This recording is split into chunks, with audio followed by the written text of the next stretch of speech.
Envie de la contempler, de la détailler cette moto. Cette moto, eh bien c'est la Triumph Trident 800. C'est le nouveau roadster de chez Triumph, le nouveau roadster Dinkley pour 2026. Alors c'est une moto qui va venir enrichir la gamme au-dessus de la Trident 660, la moto du même nom, qui elle est homologuée permis A2. Elle sera homologuée strictement permis A. Mais elle s'intercale dans la gamme puisque au-dessus on va trouver plus sportif avec la Street Triple RS, 765 cm3, un petit peu moins de cylindrée, mais plus de chevaux, plus performante, plus chère aussi. Parce que c'est le cœur du sujet finalement. Cette Trident 800 à moins de 10 000 € est-elle vraiment réussie sur tous les plans? Allez, on la teste aujourd'hui.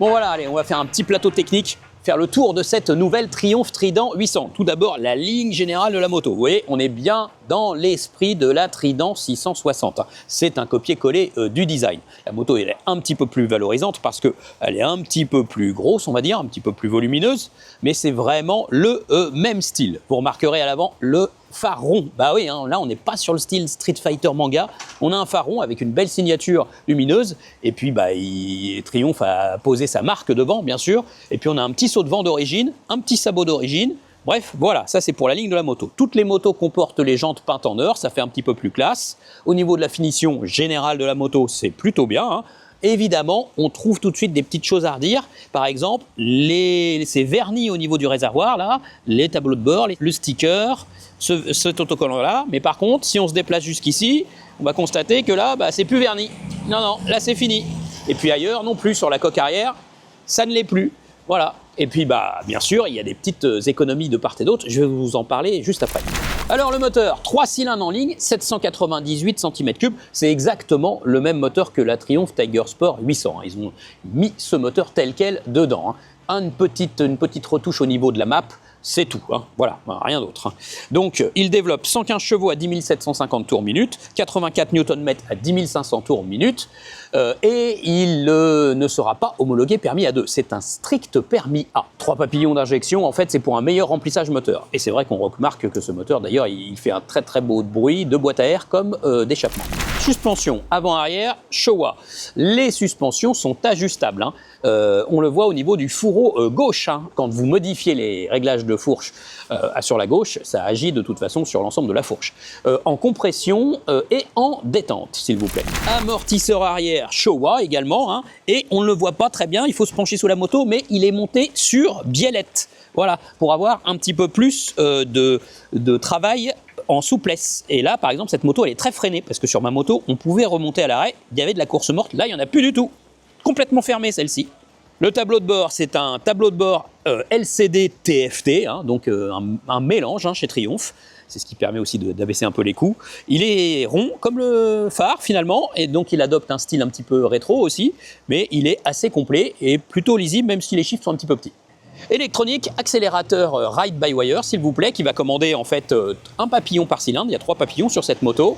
Et puis il y a des modes moteurs, le mode Rain, le mode Road, le mode Sport, et puis aussi un Traction Control et un ABS qui sont reliés à une centrale inertielle. Donc les assistances prennent en compte le degré d'inclinaison de la moto. À noter aussi qu'il y a un shifter de série, le régulateur de vitesse One Touch, donc c'est-à-dire on appuie sur le régulateur de vitesse et ça fixe la vitesse. Voilà, donc le package est plutôt complet. La moto dont nous disposions avait les poignées chauffantes, ajustables. Elle chauffe pas mal, Je pense qu'on n'est pas très très loin de l'efficacité de chez BMW. Surtout, comment fait-on des économies en fait pour être placé sous les 10 000 €, 9 995 €. En fait, on le voit avec la finition notamment, dont je vous ai parlé, les autocollants. Comment on peut travailler sur le réservoir pour qu'il soit nickel, bien verni, et qu'ailleurs on retire le vernis. Voilà. Pourquoi ne pas mettre une grande dalle TFT couleur, tu vois, un écran large de 5-6 pouces, etc. Pareil, cet écran-là, il coûte moins cher. Triumph s'en défend un petit peu, ils ne veulent pas vraiment le dire, mais finalement, les leviers, bah, ils sont très standards, ces leviers. Le levier de frein est réglable, pas celui d'embrayage, et ils sont vraiment très très basiques. Voilà, ça c'est des petites solutions qui coûtent pas trop cher. Mètre cylindre, Rejuan, s'il vous plaît, et puis les étriers de frein que vous voyez à l'avant, là aussi, Rejuan. Voilà, donc ça freine, hein, d'accord, mais ce sont des étriers qui sont quand même un petit peu moins chers que du Brembo par exemple. On m'a dit chez Triumph, pour avoir du Brembo et être sous les 10 000 €, no way, c'était pas possible avec cette moto, pas possible avec cette fabrication, bien que la moto soit fabriquée en Thaïlande hein, quand même, hein. Ça réduit les coûts, mais c'était pas possible. De même, vous voyez, un ensemble, bras aussi en acier, cadre acier. Il n'y a pas de problème de comportement, c'est pas la question. Je leur ai demandé en fait combien ça aurait coûté finalement d'avoir un bras oscillant en aluminium, etc. En fait, il m'a dit c'est pas compliqué, un bras oscillant en aluminium, avec ce volume de moto produit, c'est 50% de plus le prix de la pièce. Donc, c'était pas possible. Et puis, il y a cet échappement. Voilà. Alors, cet échappement, moi, franchement, je le trouve pas très beau. Hein. Il sonne bien, mais il est pas beau. Et en définitive, on le comprend. Hein. Il est en acier inoxydable. Mais les raccords, etc., ça fait sans doute partie des économies. Il n'est pas aussi beau que celui de la Trident 660. Parce que, toujours pareil, pour être sous 10 000 €, faut faire des économies de ci, de là. Mais dans la conclusion, je vous expliquerai quand même que les économies, finalement, ça peut quand même amener à une très bonne moto.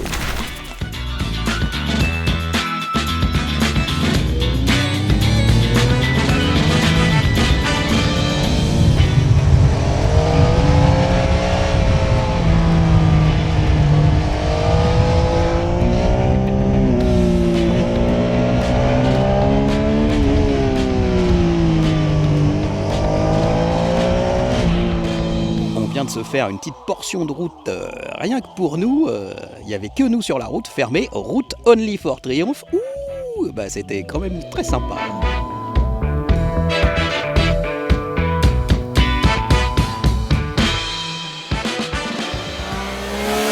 Bon, c'est le moment de conclure notre journée d'essai. Hein. Alors, on a eu du sec, heureusement, hein, pour tester cette moto, mais on a aujourd'hui aussi beaucoup eu de pluie et des routes, je vous raconte pas, regardez-moi l'état de mon casque. Hein. Je suis repeint. Bon, allez, j'enlève juste ça et je fais ma petite conclusion. Regardez un peu cette moto, les proportions tout d'abord. Moi, je me suis senti immédiatement à l'aise sur cette moto. Donc cette moto elle est très durcie en suspension, donc elle ne s'affaisse pas hein, quand je monte dessus. Mais avec 810 mm de hauteur de selle, franchement, on a pointe des pieds des deux côtés, c'est très très bien.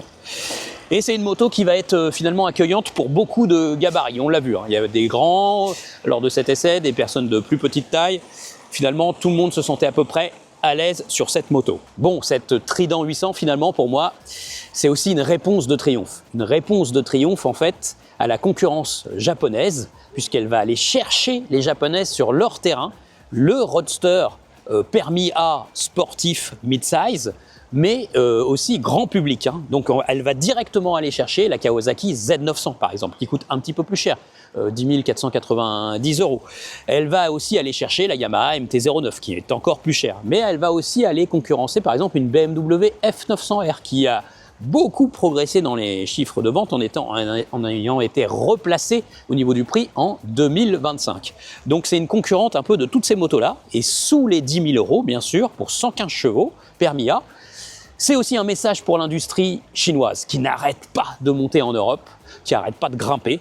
Et voilà, Triumph prouve que on peut faire une bonne moto hein, avec un prix vraiment d'appel, hein, sous les 10 000 €. Hein. C'est quand même le message que délivre cette moto, je sens, sur le marché. Qu'est-ce qu'on va retenir tout simplement que ce moteur, évidemment, c'est le cœur de cette moto, il est très réussi. Hein. 3 cylindres, 798 cm3.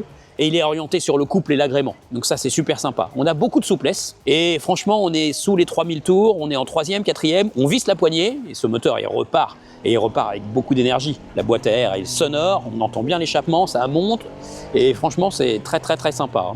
Ce moteur, il n'est pas vraiment sportif. Il y a la Street Triple qui va prendre beaucoup de tours, qui va être beaucoup plus vif. Mais ce moteur, il est rempli. Il y a de l'agnac partout. Donc il est très efficace. Et en même temps, il est mélodieux. Le shifter, c'est un vrai bonheur parce qu'il est hyper efficace, hyper souple d'utilisation.